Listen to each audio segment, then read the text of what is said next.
Hey guys, how's it going? We want to introduce you to our newest addition. This is Benjamin David, born yesterday, January 12th, 2018 at 8:03 in the morning. We came in early.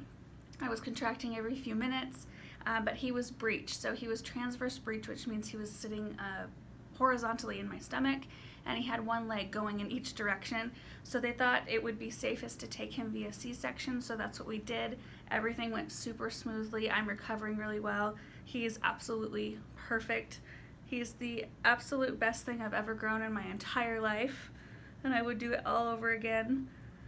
So you guys, we did make a couple of videos prior to coming to the hospital, like the day before we came. So you'll be seeing a couple of new videos where I'm still pregnant.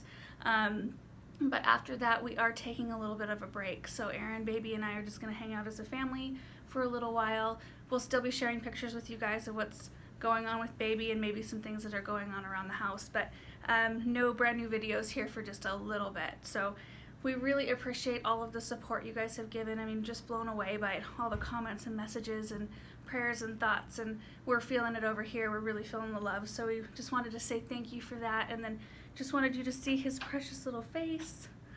So we'll see you guys in the next video.